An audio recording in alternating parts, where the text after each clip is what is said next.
The Chargers come to reality and admit they've had enough of Easton Stick. Yoshinobu Yamamoto makes a rehab start for the Dodgers, and ESPN gives us his little bitty glimpse into the method of the Rams' team-building madness. Good morning. I'm James.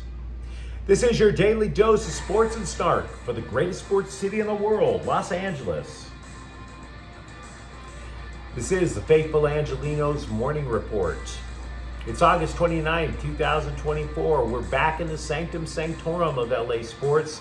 Pretty damn happy about it too. And if you like being in the know about LA, click the like button. Click the subscribe button. There's a notification bell. Hit that. It'll let you know when we drop new content. Sharing is caring. Let people know we exist. And by all means, comment. Now, before we go through the news and notes, a look at the scoreboard. Dodgers 6, Baltimore 4. And yes, it was all about Shohei Ohtani.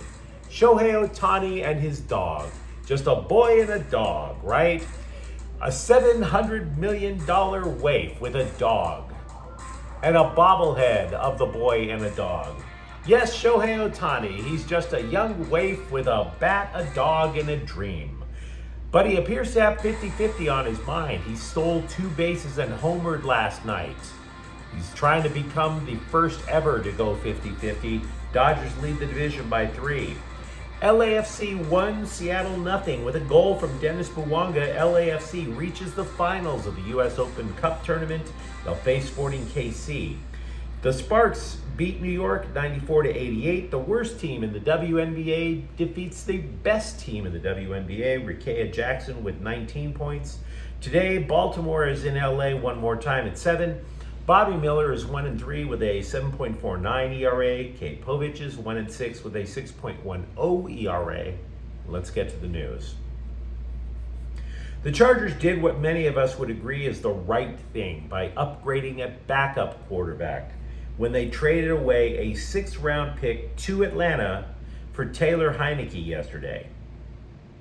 You don't need an amazing backup quarterback, but if there's one thing that we have learned from the last couple of years in LA, you don't need a saboteur as your backup quarterback either.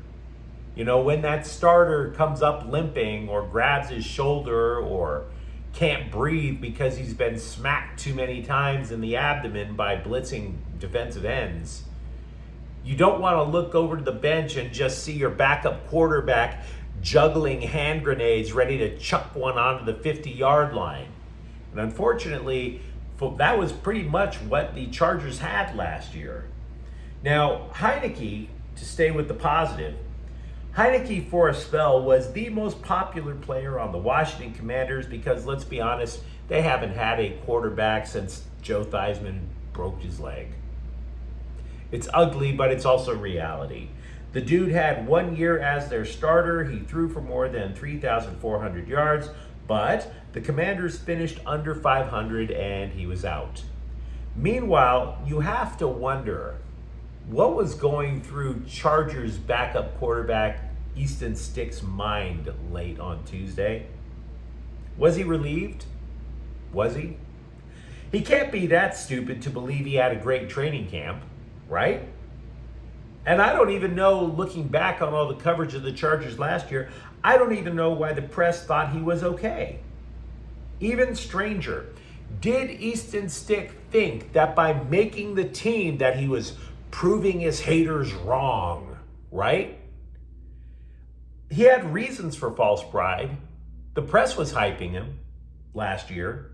The Athletic, a sports news site that I enjoy, said Stick showed, quote, promise down the stretch of 2023 when he started the final 4 games in place of Justin Herbert, unquote. Now that's insane. That's insane.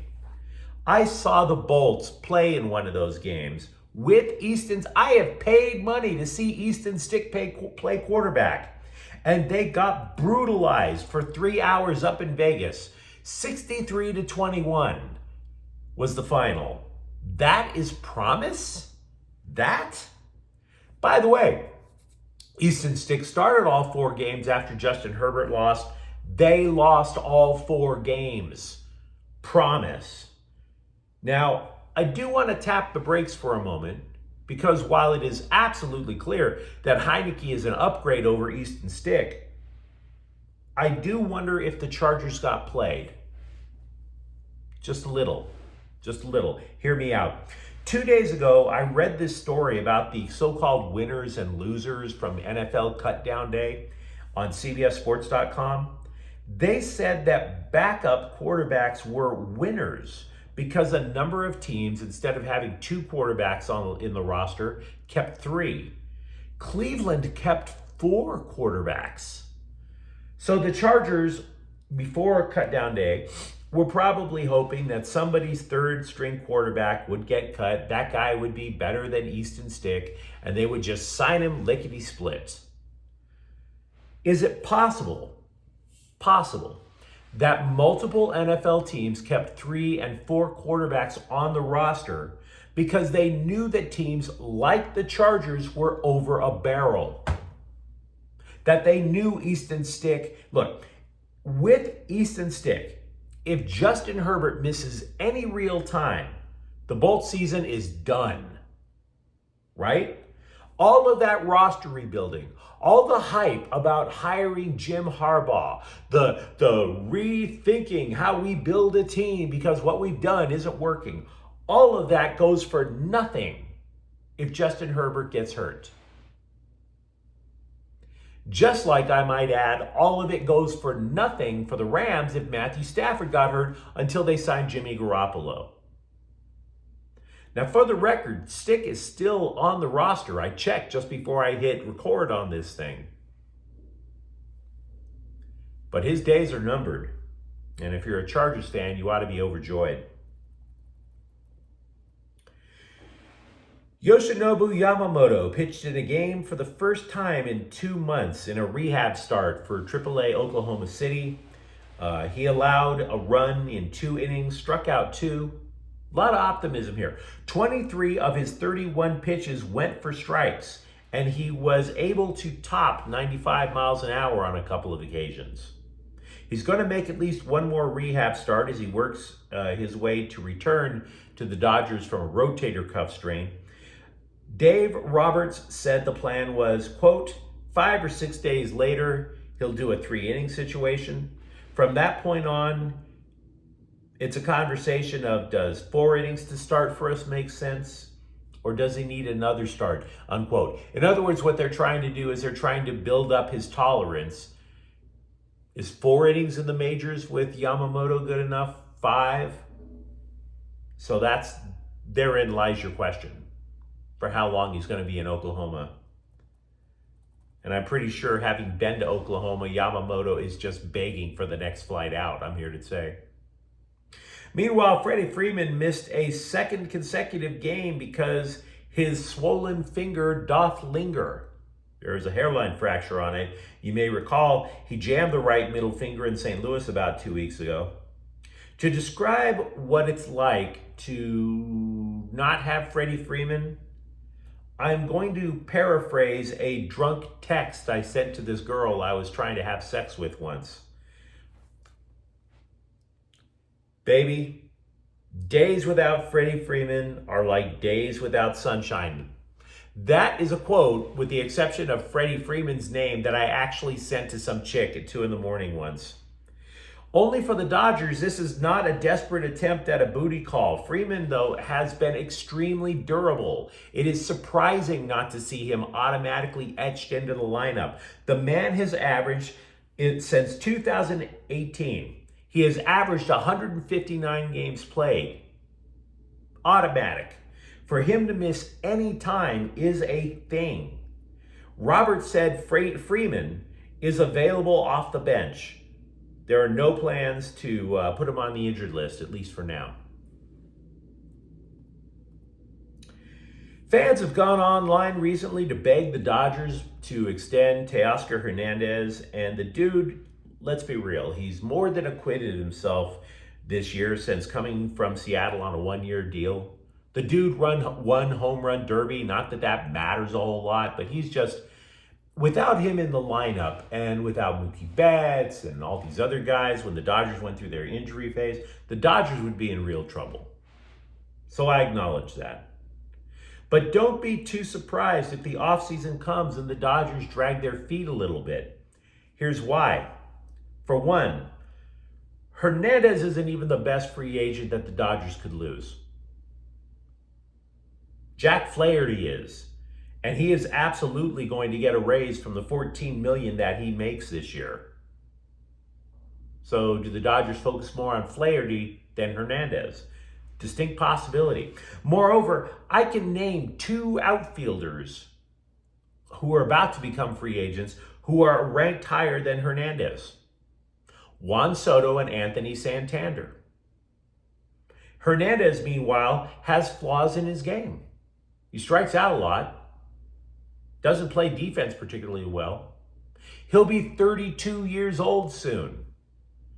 And by the way, there's a reason that the Dodgers in the minor leagues put their uber prospect catcher, Dalton Rushing, out and left. If Rushing doesn't make the majors in September, and he does have defensive problems too, I've seen it. I saw Oklahoma City play the Las Vegas Aviators a few weeks ago. Is it possible then that you let go of Hernandez and you put Dalton Rushing out there next year? Yesterday, ESPN.com ran this article hyping 2 quarterbacks with a chance to reach 60,000 passing yards this year. Matthew Stafford is one of them, which is, I suppose, worth keeping an eye on. After all, only 8 guys have accomplished that feat, which makes it even more rare, obviously, than baseball's 3,000 hit plateau. So it's something. But Stafford needs 3,943 yards to get there. The dude has to hit almost 4,000 yards to make history this year. Yeah, something to keep in the back burner, but let's not start a countdown clock or anything. Also with the Rams, I think we can all agree that ESPN can be a little too goofy to still have that credibility that they used to have. But every so often, they will commit a random act of journalism. Yes, just like there are random acts of kindness in the world that keep you holding on, that keep you having the faith. Every so often, ESPN will try to give you a little taste of faith because they will put down that syringe that's full of Stephen A. Smith, full of Nina Kimes. They will put that off to the side and instead inject us all with something genuinely interesting. Their website ran a feature piece on overall roster building with the Rams, and with the NFL, I should say. And they had a lot on the Rams, which fascinated me, especially when you consider the recent trade of linebacker Ernest Jones for a 6th-round pick. It focused on how the Rams run things. Now, for example, you might remember a couple of years ago how the press was just eating up this idea of the F them picks philosophy. Now, it is true that the Rams traded away a lot of first-rounders, a lot of second-rounders. That was when they had elite talent. It is also true that in the 5 years leading up to the Super Bowl win, the Rams selected 45 draft picks, the second most in the NFL.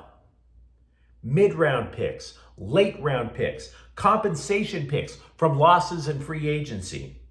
So the idea appears to be when the Rams land a couple of elite players, they flood the zone with a bunch of draft picks and they get guys who fulfill specific traits, needs. In other words, it's not like, oh my God, that guy has such great upside, we have to have him. It's not, oh my God, we have a hole at this position, inside linebacker. We have to have an inside linebacker. They don't do it. They look for players that fulfill specific traits and needs. GM Les Snead called it, quote, Robins to the Batman, unquote. So for example, 6th-rounder Jordan Fuller was drafted because he could call a defense and organize it. 4th-rounder Greg Gaines, a defensive lineman, was taken not because he was going to be amazing instead of Aaron Donald, but because he could be disciplined when he lines up next to Aaron Donald. They didn't need greatness next to Aaron Donald. They needed somebody who could fill the role. Does that make sense?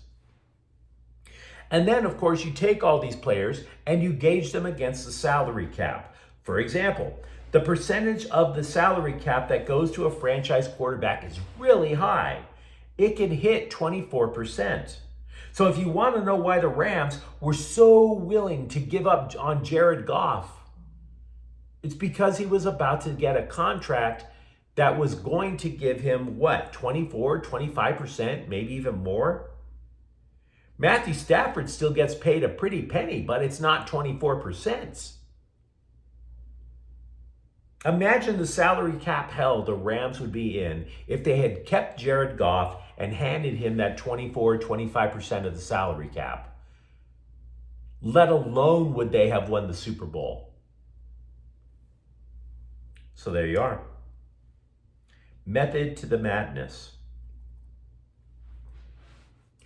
I'm not sure that the leaves are turning brown because of the way California is run. I'm guessing trees are going to be outlawed soon. So we're going to have to look for new ways to know that fall is around the corner. Can I propose that the Clippers claiming Kawhi Leonard will be ready to start the season is the new indicator that fall is coming in California? Right? Because we hear that story every single year right about now. Leonard appeared in only 2 playoff games. He missed the Olympics. Coach Tyrone Lue said, quote, "I speak to him all the time. He'll be ready for training camp. He's feeling good, and I know he'll be ready," unquote. And then he added that training camp was in Hawaii, so yeah, of course Leonard's going to show up. Who wouldn't? It's as simple as this for the Clippers. They're going into a new arena. No Leonard, no chance. They need him healthy. And yes, Lou went through the whole thing about wanting to prove their doubters wrong, but I've got a really low tolerance for cliches. The Athletic examined the salary cap situation for NBA teams going into next offseason. This matters because the Clippers, wow, does their owner spend? Despite losing Paul George to free agency, the Clippers could only theoretically edge under the salary cap next offseason with a lot of purging, but they're most likely going to be above it by keeping Ivica Zubac and or Terrence Mann. If they're lucky, they could get under Justin Herbert, the second apron, to utilize a $14 million exemption for a potential rotation player. The Lakers, by the way, if you're wondering, they'll only be about $7 million below the projected tax line. Anthony Davis has an extension that'll hit. Maybe they can find a way to free up a $5 million exception as well. But you let me know what you think in the comments thread. If you're a Chargers fan, have you stopped doing cartwheels over no longer worrying about Easton Stick? Are you optimistic about Yoshinobu Yamamoto's return? And if you enjoyed the content, don't forget to subscribe to Faithful Angelenos. We talk LA sports every single day here. Thank you for watching. I'm James. We'll be back tomorrow. Faithful Angelenos is a Kian Cortel Queso production. Take care.